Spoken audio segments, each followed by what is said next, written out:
And good afternoon, good morning. Welcome to the latest in our Eventcast series. My name is Greg Mencken, Executive Director of the Adam Smith Society, and I want to welcome everyone.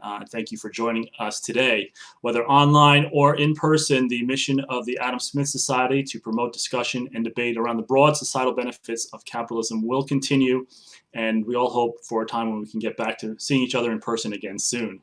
To learn more about the Adam Smith Society, please visit us at adamsmithsociety.com.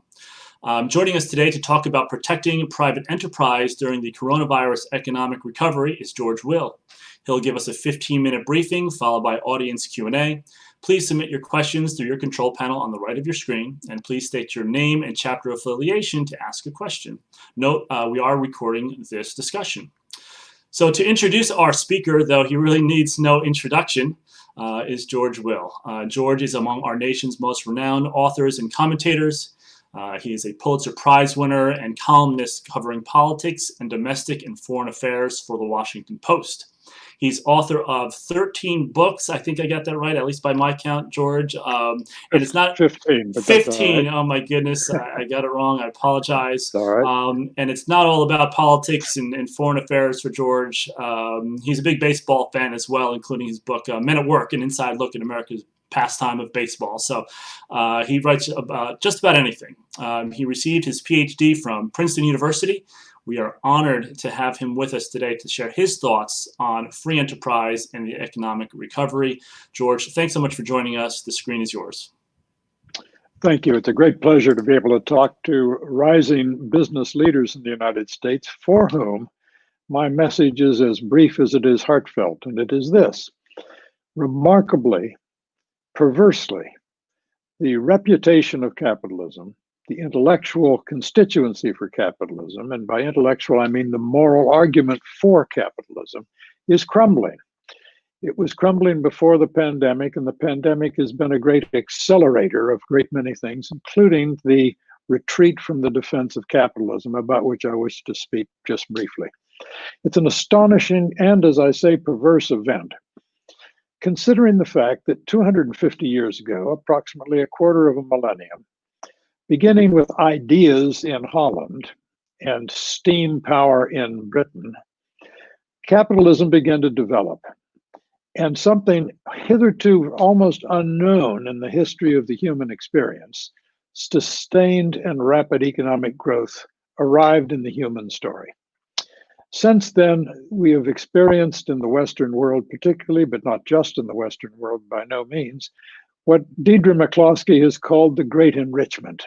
And it is the greatest occurrence in the history of the human race, measured in terms of the reduction of pain and the increase of happiness.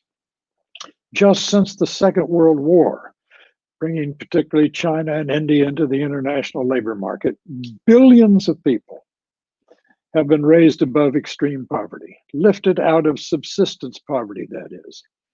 In 1981, as recently as 1981, 42% of the world's population lived in extreme poverty. Today, it's 10%. All this is the work of enterprise, markets, and capitalism. And yet, this system seems to be decreasingly popular and decreasingly enjoying the constituency among thinkers in this country. What once was considered to be the bastion, such as it was, of support for the free enterprise system, the Republican Party, is now a party in which the rising stars, Josh Hawley, Marco Rubio, Tom Cotton, and others, seem to feel that they must be semi-apologetic in talking about capitalism and enterprise, and must, to show their compassion for those who are disrupted by the constant churning and creative destruction of capitalism, to show their compassion, they must adopt some form of industrial policy. And whatever else must be said about industrial policy, it is incompatible with capitalism, which is the market allocation of capital resources in society. Now, we've seen an enormous number of people talking about the rising acceptability and certain attractiveness of socialism which is peculiar because more people seem to endorse socialism than define it. When Marx defined socialism, it meant the government, public that is, public ownership of the means of production, distribution, and exchange. When Lenin tried it and it began to go badly, he said, well, we're going to modify this. And socialism means public ownership of the commanding heights of the economy, heavy industry, transportation, communications, etc. After the Second World War, the British Labour Party and some other European socialist parties said, well, actually, what we can have is, we don't need public ownership very much. We can have private ownership, but heavily regulated by a government that is simultaneously engaged in aggressive redistribution of income. Don't look now, ladies and gentlemen, but that's pretty much what we have in the United States today. Regulation, yes, we've had some deregulation in the last 3 years. That will be, I think, emphatically reversed in the subsequent 4 years that are coming up. Redistribution of income, 67% of the federal budget is transfer payments. The sky of America is dark with checks going back and forth among various claimant groups. Redistributing income is the basic function of the federal government in 2020. The average family, man, woman, child, gets $7,500 per person in redistributed federal money. So the distinction to begin with between capitalism and socialism is getting blurry. And the idea that what we have in the United States is unfettered, a favorite adjective, capitalism is nonsense on stilts, frankly. What we need to do instead is to stand back and say we have to make the case, and it is a case easily made, that capitalism doesn't just make us better off, it makes us better. That is, capitalism is a profoundly ethical enterprise. It is ethical because it requires an infrastructure of individual liberty. Courts, arbitration, rule of law, but most of all, a society of civility. It's common truth so commonly we barely notice it. We're like fish in water who don't notice the water. Walk into any American business establishment, what's the first thing you're going to hear? How may I help you? This is not just a commercial tactic, it is the ethos of a market society that exists to give realization to the desires of common people. Now, common people have found that capitalism can be stressful to the point of frightening. The constant churning, the creative destruction has casualties and frictions. There's no getting around that. And ways must be found in public policy and in private policy to ameliorate some of the injuries that this inflicts. The paradox is that the great virtue of capitalism, which is the velocity, is now making people wary of capitalism. To give you just one example. 25 years ago, Amazon was an online bookseller in Seattle. Last year, Amazon's revenues were larger than the combined revenues of all America's grocery stores, all America's restaurant chains, and all of its department stores combined. People say, well, look at all the casualties. We have to have protection from overseas competition because foreigners are taking our jobs. Well, some foreign competition does cost some American jobs, but so does American competition. If you think Netflix, a California company, is not taking jobs, just ask the people who run the Cineplex out on the highway.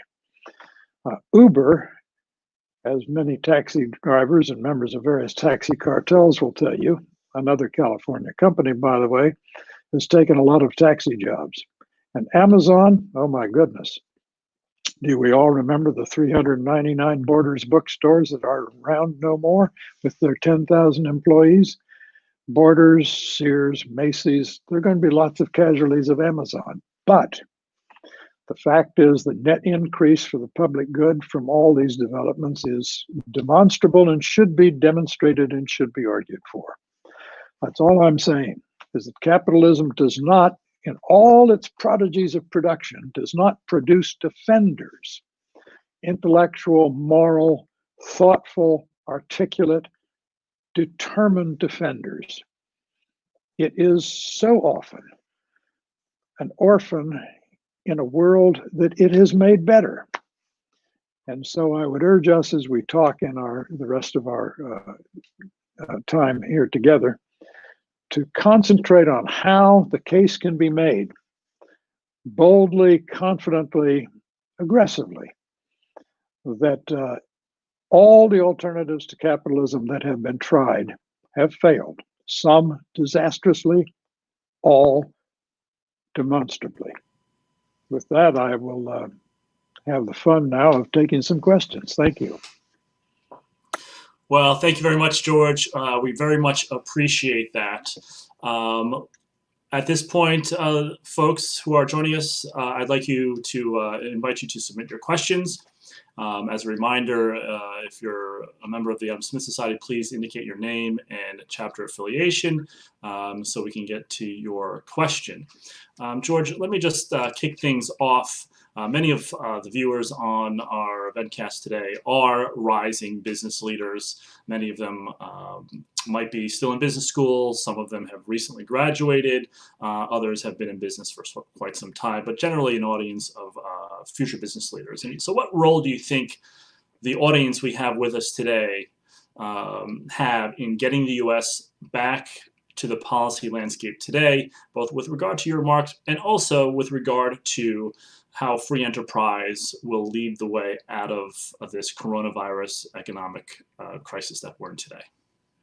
I think rising young business leaders have to make a point about history. I've often said that when I'm dictator of America for a day, that I'm going to abolish all college majors except history. I'm so tired of reinventing the wheel with every generation. What they need to say is, look, the alternative to free enterprise is government-directed enterprise. And that is not just susceptible to crony capitalism, it invariably becomes crony capitalism. Let me give you an example. Elizabeth Warren in her campaign, it seems to me, had a firm grip on half a point. Her point was, it is unseemly that 5 of the 10 richest counties in the United States by per capita income are in the Washington, D.C. area. Washington, D.C. has no natural resources. It doesn't make anything except laws, regulations, and trouble. Why is it so rich?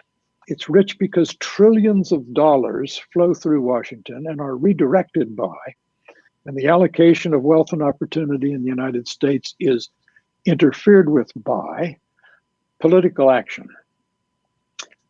Elizabeth Warren and other interventionist politicians and their policies would make this worse because Elizabeth Warren is half right when she says the government is too often the plaything of organized, compact, intense, articulate, lavishly funded, and well-regulated factions. Problem is, interventionists who intervene to supposedly correct this, in fact, will make it worse inevitably. The organized, the articulate, the compact, intense, and well-lawyered will always be with us. And if the government is going to be deeply involved in the allocation of wealth and opportunity, it will be directed by this mechanism that guarantees that interventionist government almost invariably redistributes income upward toward the strong and the comfortable. That's the fundamental case for free enterprise, is that the alternative is government-directed enterprise, which invariably becomes crony capitalism. And George, you just concluded your comment there by talking about a government intervention and free enterprise. And so what concerns do you have about government policy toward free enterprise in moving us past the economic conditions that we find ourselves in today as a result of the coronavirus? At the end of the Second World War, Paul Samuelson, the author of the most influential economics textbook in the post-war period, and many others, said, as the war ends, we are going to face a depression.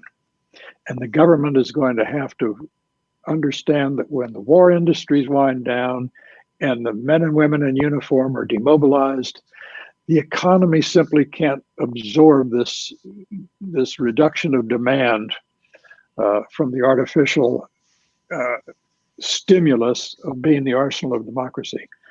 Well, the economy not only absorbed, but the economy exploded with wealth creation.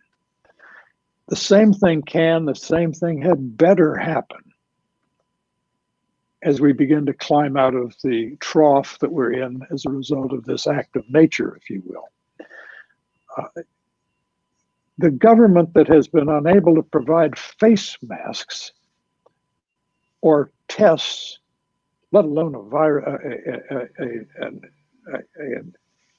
pharmacological response to the virus, is not nimble enough to respond to the tremendous forces that we hope will be released and might produce a V-shaped recovery.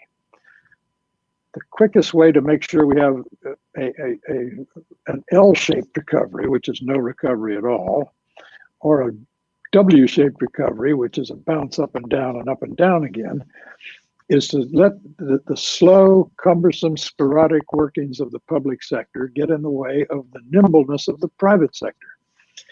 It's a lesson we constantly have to relearn, and we always learn it painfully, and the pain is not equitably distributed. It hits those most who have been hit hardest by the calamities near the bottom of our economic ladder. And along those lines, this is a question from Ben in our New York City professional chapter. Is there a fundamental or underlying principle that would allow us to discern appropriate government intervention from inappropriate distortion? Yes. You use the word distortion, and that says distortion of what? And what gets distorted is the rational allocation of society's resources. The correct, the permissible, the acceptable, the politically wise interventions are those that say the rational allocation of resources will leave some behind, will penalize others, and the government should have a social safety net. Let me give you an example. When the Depression and the Dust Bowl were a 1-2 punch that hit Oklahoma in the 1930s, the Joad family in Steinbeck's Depression novel, The Grapes of Wrath, the Joad family loaded up their jalopy and moved. They went to California, where they didn't know it was going to happen, but they probably were employed in the aerospace industry during the Second World War. They could have been frozen in place. What the government does not want to do is say, Joad family, stay there, help is coming, we will cushion your agonies right there in Oklahoma. America is a much less mobile society than it used to be. Fewer interstate migrations, which is unfortunate. In the 1980s, when the automobile industry, reeling from what turned out to be the best thing that ever happened to our automobile industry, which is the Japanese automobile industry, which made us get back on our toes, when it struck Michigan, suddenly in Texas, they noticed what they called the black tag people. Those are black Michigan license plates of people who moved to Texas, got up and moved. There's lots of things government can do. It can make health insurance more portable, so people are not locked in their jobs that they have to stay at to keep health insurance. Job training, if government can know how to do this, and I'm not confident, because it requires government to peer over the horizon to the coming needs of the economy, whereas government is invariably focused on the present and the defense of the status quo. But there are things government can do to make Americans more fluid, more risk-taking, more daring. And that's required, even daring, just as the Jodes were, to get up and move. We have a couple of questions related to the impact that technology has on employment. And George, you referred to this to your comments. We have a couple of questions here. This one reflects a number of questions from Ilya from our Notre Dame chapter. Do you worry that AI and automation will accelerate and replace high-skilled jobs alongside low-skilled jobs? And if so, how should capitalism adapt to still function as it should? When automation began, which was the buzzword 50 years ago, began to be worried about, people say, well, automation is going to kill these jobs. Well, it turns out someone has to make the robots. And it turns out we have adjusted to an enormous amount of automation in our time. The reason, and we shouldn't feel bad about this, the reason it takes so many fewer steel workers to make a ton of steel than it used to be is technology. And we ought to welcome this, because if we don't, the Japanese and the South Koreans and the Chinese and the Brazil steel industries will. They just will. Now, is there a problem with this? Of course. The largest job category in the United States is driver. In 39 of the 50 states, that is the largest job category, driver. Now imagine the disruptive potential of autonomous vehicles. The question is, what do we do? Stand athwart history and yell stop to this? It doesn't work. We have been forewarned, and forewarning should give us a chance to plan and here again I say there is a role for an activist government, but not active to defend the status quo, not active to freeze what now exists, because that is a recipe for calamity, particularly if we are unable and unwilling, as we should be both, to try and raise the drawbridge, fill the moat with crocodiles, build castle walls, and seal the United States off from the world. One of the most dismaying aspects of the current administration is that it is full of people who talk about repatriating our supply chains. These people have no idea what the supply chain of a Boeing Dreamliner looks like. They don't even know what the supply chain of an iPhone looks like. The Chinese, the president, because he can't understand bookkeeping of our international trades as well, China is making and getting all the money from iPhones. China adds about $8.50 to the value of an iPhone, which is about what a lot of Americans spend at Starbucks on the way to work. The whole misunderstanding of trade deficits. About half our imports from China are goods that go into other goods made in the United States. So a little basic education is in order. And it, by the way, is incumbent upon the kind of people who are listening to this discussion today, who are on the ground dealing with the actual realities of American business, to explain this to people, the basic facts of what they're doing, because most Americans have no clue. This is a question from Jason from our San Francisco professional chapter. What are your thoughts on federalism, and how should we think about federalism for state-by-state economic recovery and coronavirus response? Well, first, about federalism has been a great American boon because it has produced what Daniel Boorstin, a great historian of America and librarian of Congress, Daniel Boorstin referred to entrepreneurial federalism. Now, the people on the left call it a race to the bottom. I consider it entrepreneurial federalism. By that I mean states compete to have the best business climate. Now, you can overdo it. Of course you can. You can overpay, as it were, with state benefits to lure Mercedes to Alabama or BMW to South Carolina or Volkswagen to Chattanooga. You can overdo it, but done right, it is entrepreneurial federalism and allows the most business-friendly states to exert creative pressure on the least business-friendly states. And we've seen this work all along. I mean, you land in North Charleston Airport in Charleston, South Carolina, and you drive off into Charleston, you're going to drive for about 5 minutes past an enormous Boeing plant, which is there because it was a lot more congenial place to build airplanes than Everett, Washington, it turned out. Useful competition among the cities. That's the good part of federalism. We're seeing a problem with federalism in the response to the pandemic, because some states are better governed than others. And in a pandemic where you have a virus that is not respectful of state lines, we all suffer from this.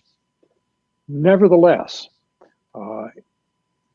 one of the basic principles of federalism is we are more apt to have in 50 states 3 or 4 really smart governors using their states in Brandeis's terms as laboratories of democracy than we are to have a particularly wise and prudent president. I'm not talking about the current fella. It's true anytime.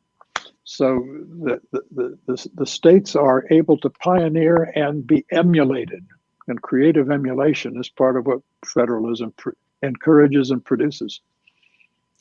George, you mentioned the supply chain, and you mentioned how many products that come from China are in fact used to make products that are made and or assembled here in the US. We have a question from Bo at our UNC chapter, who asks, given the political economic environment between the US and China, I'd love to hear your brief thoughts on the outlook for the US-China relationship. Well, beginning with Nixon's visit to China in 1972, for several generations under Republicans and Democrats equally, we made a wager on China. And we lost the wager. The wager was that we could have peaceful, slow motion public regime change brought about by bringing China into the world economy community, as it will. We said that the coming of markets would bring with it a culture of freedom that China would require, if it's going to be integrated through the World Trade Organization and other matters, would require courts and rule of law and arbitration and all the rest, and that this would have a civilizing effect. The Starbucks fallacy. We said once they are given 27 different choices in coffee, they're going to want at least 2 political parties. Well, the mistake was we did not face the fact that China might try to accommodate market forces, but the one thing it will not compromise is its Leninist party state model. And that a Leninist party state will not yield at all. And therefore, what China has shown so far is that you can have a tremendous economic growth under authoritarianism without subverting authoritarianism. China is more authoritarian today, partly because it is applying what Churchill, referring to the Nazis, called the dark arts of science to the refinement of surveillance state tyranny in China. Concentration camps holding millions, grotesque cultural genocide against the Uyghurs, and all the rest that you're all familiar with. So the problem is, what do we do now? Well, China is facing some serious problems because they had for more than 20 years a one-child policy. China is going to face a bleak demographic destiny in the near future. They're going to grow gray before they grow rich.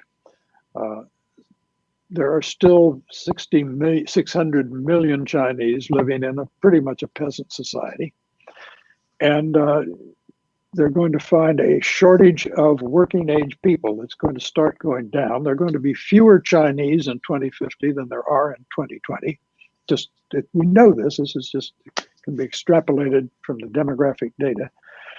So China is not an immovable object, not an irresistible force, but it also is now woven into its relationship with the West in a way that gives the West certain power over China, and China has some power over the rest of the world, but that's fine.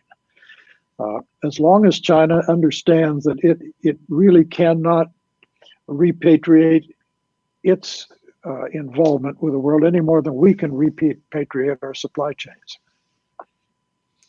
Turning back to the home front here a little bit, you talked about crony capitalism earlier in your remarks, George, and we have a question here from Johnny at our NYU chapter. What are your thoughts on how to keep a level playing field when the largest corporate players often support regulations and burdens to inhibit smaller competition from smaller companies? Yes, regulatory capture, as the economists call it, is not an accident. It, in many cases, is the object of the game. People say, you know, how we got meat inspection in this country. People read Upton Sinclair's novel, The Jungle, about the meatpacking industry in Chicago and demanded change. Well, sort of. The people who really demanded meat inspection were the large meat exporters, who said, unless we get this, we're not going to be able to sell our products overseas as well as we would like to. And that was a good thing. I'm not against meat inspection, but this is how it works, because the large, as your questioner acutely sees, the large often have an interest in regulations that, being large, they can afford to comply with, to the detriment of those who, being small, can't. And therefore, to preserve the level playing field, you have to understand that the government is always going to be subject to the persuasion and the power of the weighty in our politics. You will never have a level playing field in that all participants are of equal weight. Therefore, good government depends on minimizing the ability of people to throw their weight around in public policy. And along these lines of the big companies versus the small companies, you mentioned Amazon earlier in your talk. We have a question here from Max in our New York City professional chapter. Is the United States ripe for another trust-busting cycle, the likes of which occurred under Teddy Roosevelt? Are companies like Google and Amazon now so big that they undermine the competition-fueled engine of capitalism? Well, let's see. Do you remember, this is ancient history, maybe 20 years ago, when Nokia dominated the cell phone field? Finland was the center of this communications revolution. Something happened to Nokia. I think it's unlikely that Amazon is going to bestride the world forever. I think Jeff Bezos thinks it's unlikely that that will happen. Somewhere, American society is incubating the next Jeff Bezos, the anti-Jeff Bezos, if you will. Furthermore, in order to bring antitrust to bear on Apple or on Microsoft or on Amazon, you have to recast antitrust jurisprudence. Antitrust jurisprudence has generally said the purpose is to maximize the benefit for the consumer. And it's really hard to demonstrate that Amazon is injuring American consumers. God knows at the Wheelhouse, 7 days a week, Saturday and Sunday included, Amazon packages arrive. The pandemic has been really good for Amazon for obvious reasons. The pandemic keeps people out of stores. So before we think that we have something akin to the sugar trust or the meat trust that Teddy Roosevelt, and by the way, his successor, William Howard Taft, had a more energetic record of antitrust than Teddy Roosevelt did.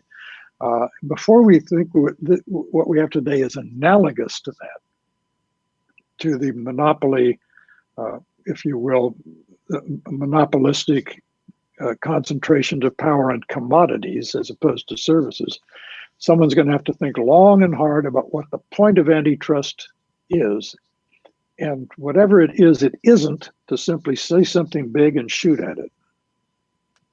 Okay, we've got time for a couple more questions here. This comes in from a member of ours. What do you make of the era of efficiency-seeking, trade-increasing trade deals? Are big trade deals dead? Do they have a future? What's your take on that? I happen to believe that the worst thing done by the current administration was the first thing done by the current administration. That was getting out of the TPP, the Trans-Pacific Partnership, which was an economic benefit and a geopolitical masterstroke to organize 11 countries, 40% of the world GDP, in a way that excluded and contained China. And I think there'll be a different administration, and I think they'll rejoin it. However, multilateral large trade agreements such as this are not the most important things in the world. That's not what drives international trade, and international trade should not want to depend on that. But increasing the interdependence of the world through trade is in the economic and even more in the geopolitical interest of this country and other countries. So long may it thrive. Thank you, George. And this will be our last question, George. You mentioned again history at the front of your talk. This is a question that comes to us from our member Kyle at Indiana University. You mentioned the importance of history to help inform our future. Do you have any reading recommendations for us during these times, particularly as it pertains to courageous leadership in support of free enterprise? Well, I would point out that as recently, this doesn't sound recent, but it is, 1954 rather, Friedrich Hayek felt called upon to produce a book called Capitalism and the Historians, because he was so tired of people saying somehow the bucolic splendor of rural England in the 19th century was disrupted by dark satanic mills. So Hayek did what he did best, marshaled data, as economists will do in their tiresome way, and said, this is in fact what happened. People got to live better lives. The slums of Liverpool were no bargain, and the slums of Liverpool eventually gave way to better things, but it beat the hell out of life in the English peasantry for 8 or so centuries prior to that. So first of all, what we need to do is read some history about how capitalism actually worked. I tell people to go read Deidre McCloskey's wonderful 3 volumes on bourgeois virtues and the bourgeois moment that produced the great enrichment. That would be where I would start. I wish I could remember that. You can tell me the wonderful historian of American trade policy who was at Dartmouth, published recently on the Oxford University Press, a great doorstopper of a book on the history of American trade policy. Can anyone there give me that name? Irwin? Yeah, Douglas Irwin, I believe it is, yes. A terrific book. Read things like that. It's all there. The work has been done. People devote their lives to books we can read in 15 or so hours, and we were up to speed. So the hard work has been done. The rest of us have to read it and disseminate it. Well, thank you so much, George, for joining us today. I'd like to thank everyone for logging on for this wonderful conversation about free enterprise. We really appreciate your comments, George. So everyone, I want to wish everyone well. Let's hope we can all get together in person again soon. Until that time, we will continue to do these virtual eventcasts, so please stay tuned for the next one. And thanks, everyone, for joining us today. Thank you so much, George, Will, for joining us today. Greatly appreciate it. Thanks for having me. I've enjoyed it. Thank you all.